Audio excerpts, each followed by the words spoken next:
গোটা পৃথিবী যখন তোমার উপর থেকে ভরসা উঠিয়ে নেবে, তখন নিজেই নিজের উপরে ভরসা রেখো।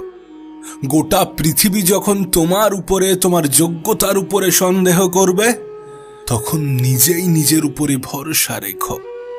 এই পৃথিবীর মানুষগুলো যখন তোমার থেকে নিজের দূরত্ব বজায় রাখবে, তখন নিজেই নিজের সঙ্গী হয়। একটা জিনিস এখানে স্পষ্ট করা জরুরি, যে পৃথিবীর সকলে তোমার সঙ্গ দেবে এমন কোনো কথা নেই। এই পৃথিবীর সকলে তোমাকে সাপোর্ট করবে এমন কোনো কথা নেই। কিন্তু আমি দেখেছি, বিশ্বাস করো, আমি নিজের সাক্ষী, এই পৃথিবীতে যাদের উপরে মানুষ সব থেকে বেশি অভরসা করে, তারাই জীবনে বড় কিছু করে। তাই যদি কেউ সাপোর্ট না করে, যদি কেউ বিশ্বাস না রাখে, তাহলে ভেবে নিও তোমার দ্বারা সম্ভব।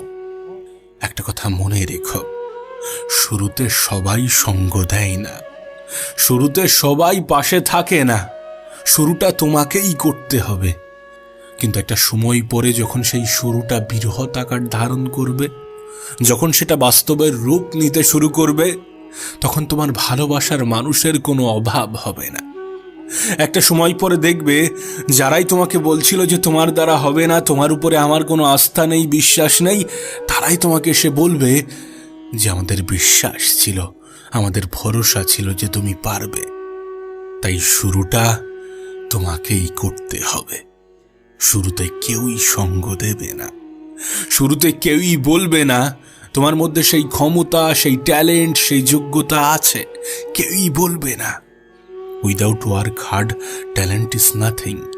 তোমার মেহনত ছাড়া ট্যালেন্ট কিছুই নয়। তুমি যে কোনো ফিল্ডে যাও, যদি এই দুই ব্যক্তির মধ্যে যে কোনো একজনকে চুজ করতে বলো যে একজন ট্যালেন্টেড এবং একজন হার্ড ওয়ার্কার, তুমি এর মধ্যে কোনটাকে চুজ করবে? যে কোনো ফিল্ডের মানুষই ওই মেহনতশীল ব্যক্তির দিকে যাবে, ওই হার্ড ওয়ার্কিং মানুষটার দিকে যাবে। এ পৃথিবীতে মেহনতের কোনো বিকল্প আছে কিনা আমার জানা নেই, কিন্তু মেহনতের শর্টকাট খোঁজা মানুষগুলো, মেহনতের শর্টকাট খুঁজে সফলতা পাওয়া মানুষগুলো খুব দ্রুত সফলতা হারিয়ে ফেলে, এটা আমি নিজেও দেখেছি। তাই কোনো শর্টকাট খুঁজতে যেও না। মেহনত তোমাকে করতেই হবে, মেহনত আমাদেরকে করতেই হবে। আর এটা তুমি যত দ্রুত অ্যাকসেপ্ট করবে, যত ভালোভাবে অ্যাকসেপ্ট করবে, ততই তোমার জন্য ভালো। কারণ এটা জীবনের বাস্তব সত্য। এটাকে তুমি যত সহজে মেনে নেবে, যতটা এনজয় করবে, ততই তোমার জন্য ভালো। তুমি কি জানো এই পৃথিবীর সব থেকে ধনী ব্যক্তি দিনে কতক্ষণ মেহনত করে? সপ্তাহে 100 ঘন্টা, কখনো কখনো 120 ঘন্টা। 100 hours a week, মানে বুঝতে পারছো সময়টা কতটা? প্রতিটা দিন 14 ঘন্টা করে মেহনত করে। একবার ভেবে দেখো, সে এ পৃথিবীর ধনী ব্যক্তি হওয়া সত্ত্বেও যদি দিনে 14 ঘন্টা করে মেহনত করে, তাহলে তোমাকে আমাকে কতক্ষণ করা উচিত? তোমার আমার কতক্ষণ করা উচিত? একবার নিজেকে প্রশ্ন করে দেখো। আর তুমি আমি মেহনতের শর্টকাট ঘুরছি, এটা কতটা গ্রহণযোগ্য হতে পারে, এই প্রশ্নটাও নিজেকে করো। তোমাকে একটা বাস্তবতা বলি, হয়তোবা শুনতে খারাপ লাগবে, কিন্তু এটা বাস্তব, যে সফলতা পাওয়া যতটা কঠিন, সফলতা ধরে রাখাটাও ঠিক ততটাই কঠিন। কারণ মানুষ মনে করে আমি সফল হয়ে গেলে আমাকে আর মেহনত করতে হবে না। মেহনত তখনও ছিল, এখনো আছে, আর আগামীতেও থাকবে। তবে হ্যাঁ, তুমি সফল হলে মানুষের তোমার প্রতি দৃষ্টিভঙ্গি বদলাবে। তুমি সফল হলে তোমাকে যারা অবহেলা করছে না আজকের দিনে, তারাও তোমাকে বাহবা দেবে, তারাও তোমার প্রশংসা করবে, তারাও তোমার পাশে আসতে চাইবে। যারা তোমাকে ছেড়ে চলে গিয়েছিল, তারা আফসোস করবে। আর সব থেকে খুশি হবে ওই দুইজন মানুষ যাদের জীবনের সাথে তোমার জীবনটা জড়িয়ে আছে, তোমার বাবা এবং তোমার মা। একটা কথা মনে রেখো, তোমার জীবনের স্বপ্নটা শুধুমাত্র তোমার নয়। তোমার সফলতার সাথে শুধুমাত্র যে তোমার জীবনটাই জড়িয়ে, তেমনটা কিন্তু নয়। তোমার সফলতার সাথে তোমার পুরো পরিবারের জীবনটাই জড়িয়ে আছে। তাই এখনো সময় আছে, এখনো সুযোগ আছে, এখনো নিজেকে পরিবর্তন করার সুযোগ আছে। এই সময়, এই সুযোগটাকে কাজে লাগাও, নিজেকে প্রশ্ন করো, উঠে দাঁড়াও।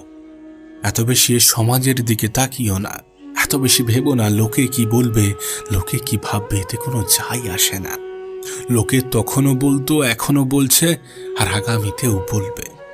আরে যেখানে মৃত ব্যক্তিকেও সমালোচনা করা হয়, সেখানে তুমি তো জীবিত, তোমাকে নিয়ে সমালোচনা হবে না এটা কখনো হতে পারে না।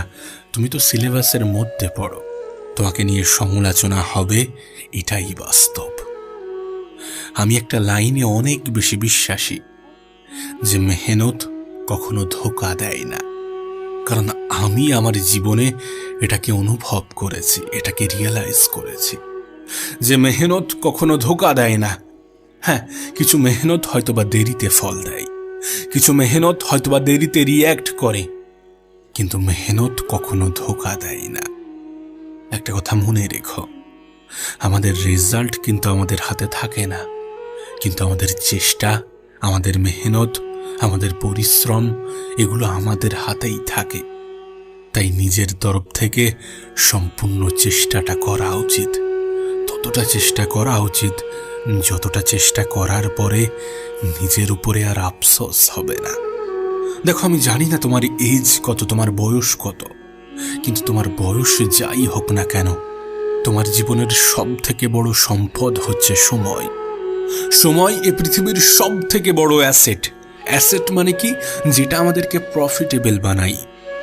এ পৃথিবীতে যতজন ব্যক্তি সফল হয়েছেন, যতজন ব্যক্তি ধনী হয়েছেন, যতজন ব্যক্তি নিজের জীবনে কিছু করে দেখিয়েছেন, তারা প্রত্যেকেই সময়ের গুরুত্ব বোঝেন। তারা প্রত্যেকেই সময়টাকে সঠিক জায়গায়, সঠিক ক্ষেত্রে ব্যবহার করেছেন। তুমি মানো বা না মানো, এটাই তোমার জন্য সঠিক সময়। আর সময়ের থেকে বড় কোনো সম্পদ হয় না, সময়ের থেকে বড় কোনো সম্পদ নেই।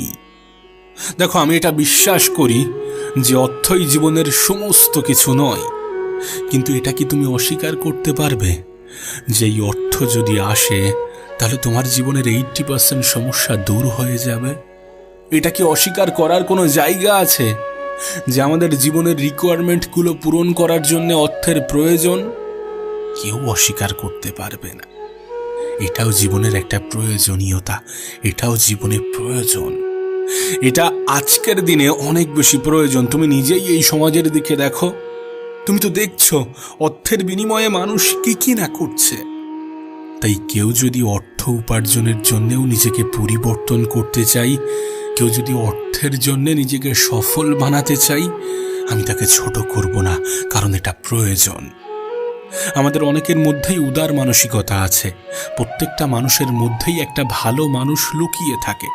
আমরা প্রত্যেকেই মানুষকে সাহায্য তো করতে চাই, কিন্তু পরিস্থিতি এমনটা হয়ে ওঠে না, আমাদের কাছে সেই পরিমাণ অর্থ থাকে না। তুমি যদি নিজে উপার্জন করো, তাহলে 8-10টা মানুষের পাশে তো তুমি দাঁড়াতে পারবে, 8-10টা অসহায় মানুষের সাহায্য তো করতে পারবে। তাহলে অর্থ উপার্জন করাটা অন্যায় কিছু নয়, অপরাধ কিছু নয়। তবে অবশ্যই সেটা সৎ পথে হওয়া চাই। সৎ পথে হওয়া চাই এই কারণ একটা সময় পরে আমাদের হাতে কিছুই থাকবে না। আমরা খালি হাতে এসেছিলাম, খালি হাতেই চলে যাব, এটা বাস্তব। কিন্তু আমাদের আচার ব্যবহার এগুলো কিন্তু যাবে আমাদের সঙ্গে। দেখো, তুমি বিশ্বাস করো কি না করো তাতে কোনো যায় আসে না, কিন্তু কেউ একজন তো আছেন যিনি এই পৃথিবীটাকে নিয়ন্ত্রণ করছেন। এত সুন্দর প্রসেসিংটা তো এমনি এমনি ভাবে চলছে না। তোমার বিশ্বাস যার উপরেই থাকুক না কেন, কিন্তু এটা তো বাস্তব। তাই যতটা উপার্জন করবে, সৎ পথে উপার্জন করার চেষ্টা করো। আর সৎ পথে উপার্জন করতে গেলে একটু তো মেহনত করতেই হবে, একটু তো পরিশ্রম করতেই হবে। কারণ মেহনতের কোনো বিকল্প হয় না, মেহনতের কোনো শর্টকাট হয় না। তোমাকে একটা বিষয় স্পষ্ট করতে চাই, তোমার প্রত্যেকটা রিজেকশন তোমার কাছে ইন্সপিরেশন হওয়া উচিত, তোমার প্রত্যেকটা অপমান তোমার কাছে ইন্সপিরেশন হওয়া উচিত।